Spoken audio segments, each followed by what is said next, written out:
Hi friends, host Eric here, host of Talking with Famous People, and I am extremely grateful. I want to thank Crescent Shamrock for the following comment, seriously, because this is an excellent opportunity for me to, it's great to see a field of seeds produce fruits. And I'll make this more clear as we proceed. Oh no, what a disgusting video. Your true self has been exposed. As an INFJ Muslim, all you will get from me is a response that you will never understand. Instead of pursuing wisdom, your bet is ignorance. I've enjoyed the MBTI stuff, thinking you were an intellectual. I was so wrong. Your hateful comments at least show who you are. They reflect your undeveloped soul. So Eric, I will leave you with this analysis from an INFJ who could easily reveal your soul and your inner demons, but chooses politeness. I could crush you in a debate, but why would I bother, since only hate is what you offer? The INFJ can see the soul. Eric ponders on his midlife crisis. Will he have children? Will any one woman love him? Because he sees himself as unlovable. You ponder on your mortality, death, and the end haunts you as you think, what did I do with my life? The relationship with your father certainly has made you an unhealthy ENTP, the rejected child. You are ready to hurt others for no reason, maybe childhood rejection from the father figure, but unfortunately you don't realize that each unkind word makes your personal goal of being liked an impossible task, a dream that slips away. Who will you care for when you are old? Well, who will care for you when you are old? That is what I see as your hidden demon. So you try and dominate people much younger than you. NI is powerful, and it's easy to see you are a tortured soul, an unhappy man. I won't be watching this channel again. You've gone to such lengths to insult for no reason. You will never have wisdom, and you obviously are fearful of your health and being alone. So you try and dominate. You don't listen or value others.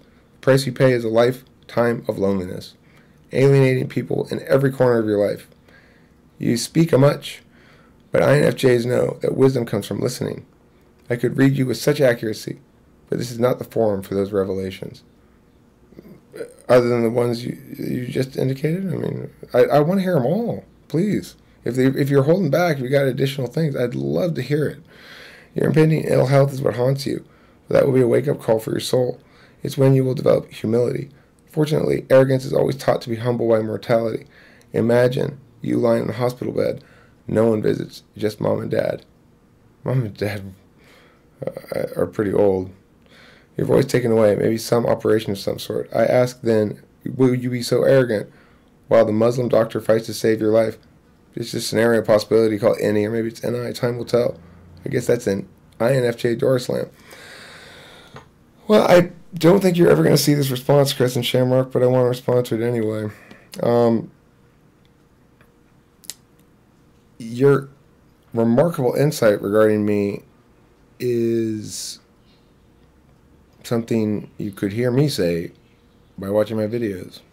Of course I'm concerned about mortality. Am I concerned that that I'm going to die alone? Yeah. I have a daughter who loves me very much, but yeah, I'm concerned I'm going to die alone, of course. That's true. I see myself as unlovable. A bit of a stretch, but kinda, maybe. I know the difficulty of relationships. I've had 2 marriages. Ponder my mortality, of course, for sure. The end haunts you as you think, what did I do with my life? Well, that, not so much. Because, you gotta remember, that's what I used to be. I used to be that guy who was a drunk, and now I'm actually doing stuff I want to be doing. Relationship with your father has made you an unhealthy ENTP, a rejected child. My father never rejected me. I love my father very much. I got a great relationship with my father. I don't understand that at all. You were ready to hurt others for no reason. I didn't hurt anybody. What I did was insult your religion. That's different than hurting people. I didn't insult you. I didn't try to hurt you. I didn't try to insult KG or hurt KG. I insulted your religion.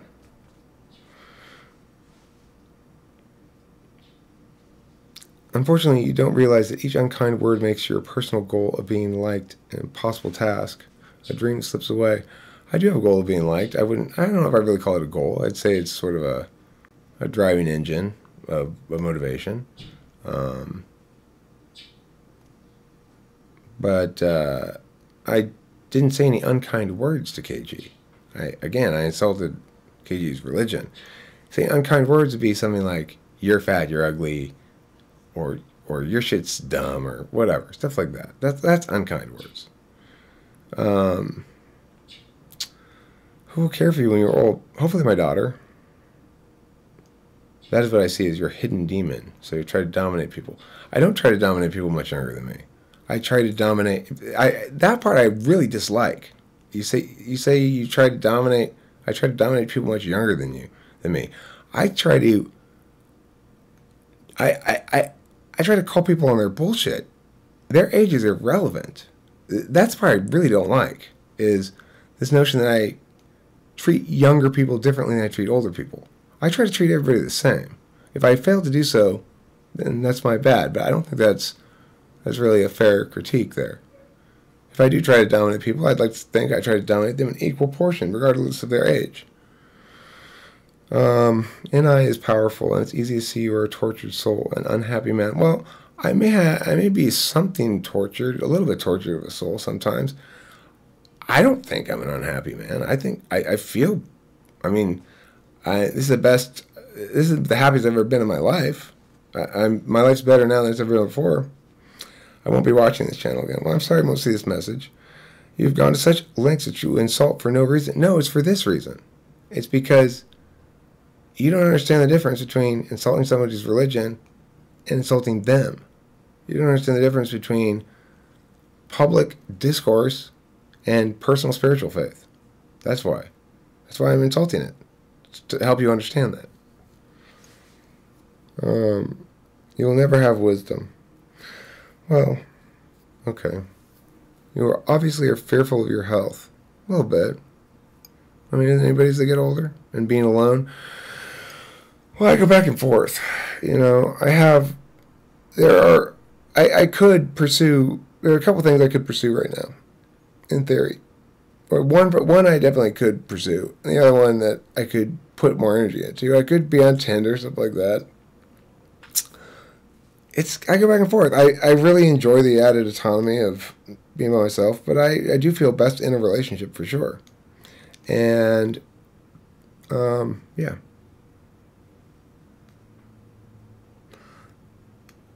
It will be a wake-up call for my soul. It was when you will develop humility. Well, that's another one that's kind of up and down. Sometimes I display arrogance. Sometimes I display humility. Which I actually have is hard to say. I don't really know. Arrogance is always taught to be humble by mortality. That's true. Look, I have experienced it. When I am boastful or arrogant, it always slaps me in the face. And mortality is the ultimate face slap. However, in this instance, I wasn't being arrogant. I find your position arrogant. You're the one who doesn't recognize the fundamental equality of the other. You think your religion entitles you to justify arrests, laws, violence, etc. because you're offended. It's ridiculous. And you think that being offensive about somebody's religion is no different than being directly disrespectful to an individual, when in fact, it's the only way I can respect you, is by treating you the same as everybody else.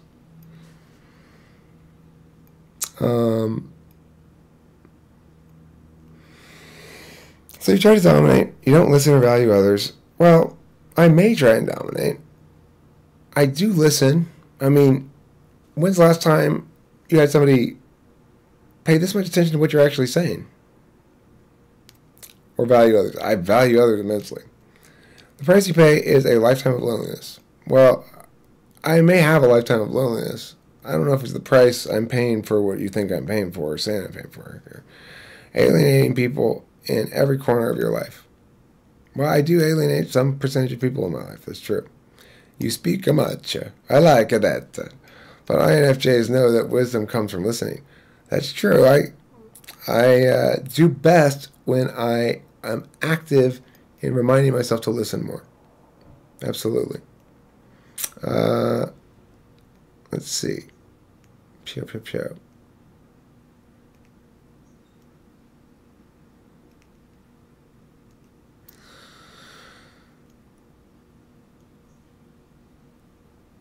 Alien people, as you speak much, but INFJs know that wisdom comes from listening. I can read you with such accuracy, but this is not the forum for those revelations. Shoot, go for it, dude. I'm transparent. I am nothing to hide. Reveal my innermost demons. I don't know what you're referring to, but go for it. Your impending ill health will haunt you, but it will be a wake-up call for your soul, blah, blah, blah. And then, imagine you lying in the hospital bed. No one visits, just mom and dad. Your voice is taken away, maybe some operation of some sort. I ask then, will you be so arrogant? No, for sure I won't. While the Muslim doctor fights to save your life, I'll be very appreciative to him. I have no problem with him. I have no problem with you. I have no problem with KG. I have no problem with anybody. I have a problem with specific ideas. I have a problem with positions. I have a problem with your religion. I don't have any problem with you. That's an item. Okay. I will say this also. When the tender sensitivities of your religion skew a little bit more conservative, and you're the one who's being accused of heresy, and I'm the one who's defending your ass,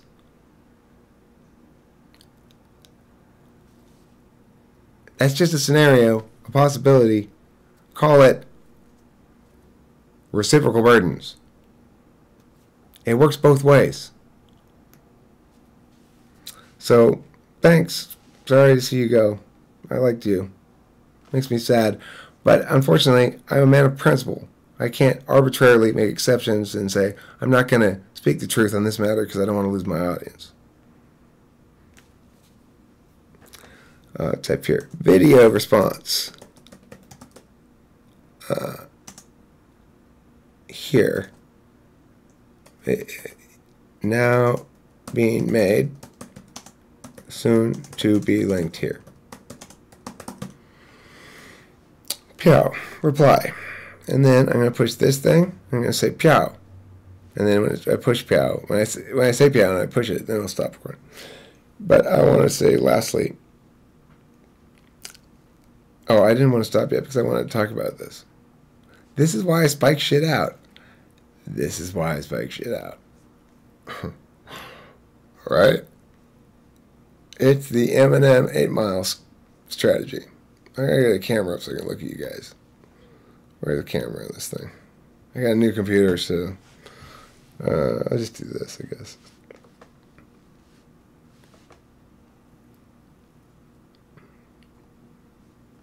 I'm going to join the autonomy one.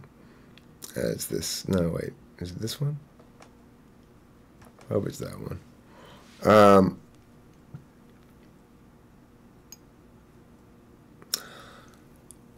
What I want to say about this is, you see, this is why I spike shit out. This is why we HP spike shit out. I have 2,000 some odd videos up there in which I talk about each of these horrible secrets that's being revealed, right? So it doesn't do them any good. Doesn't do them a damn bit of good. Which room is this? Hi, Trongerol. Is this a famous people room? Am I in the wrong room? I got debate right now. I gotta coach. So, if I'm in that room, then I'm in the right room. It's fine. Let's see. Let me finish talking about this shit, what I was saying. So anyway, Crescent What's your name again? Crescent Panty Punch? Crescent Shamrock. Alright, so Crescent Shamrock tried his best to attack me with stuff that might normally work as an attack. But it's not going to work on me. Why? Because, like Eminem at the end of 8 Mile, I exerted a lot of energy already telling you all my insecurities, already going through all that shit, already explaining all that stuff myself to everybody. So it has no pop as a weapon, right? I read that.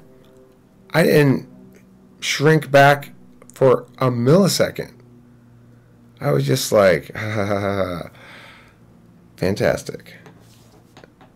You know, you love to see your plans pay off like that, right? You know, I would imagine he brought out everything he had. He says at the end he's got other stuff he could say that would really rock me to my soul, but I don't know. He chose not to say it, I guess. Whatever it is, whatever observations he has about me, I want him to put it there because I appreciate the fact that, I mean, it's such a setup. It's such a softball, right? Like, I go through there and I admit all that shit, and then I come across really like humble and likable and all that kind of stuff, and I appear wise because I can acknowledge my own failings or whatever. And he doesn't actually, he doesn't say anything bad, right? He doesn't accuse me of, I mean, he accused me of something like a little bit bad. Oh yeah, I remember he accused me of treating young people differently. I don't like that. But other than that, he didn't say anything that I'm doing anything bad. He just says, I'm a normal, flawed human being who has existential, yeah, you know? Of course I am. Why would I try to hide that shit? Thanks for watching Talking with Famous People. And thank you so much for that comment, Crescent Shamrock. I really, really appreciate it. It's one of my favorite comments ever. It's great. Thank you.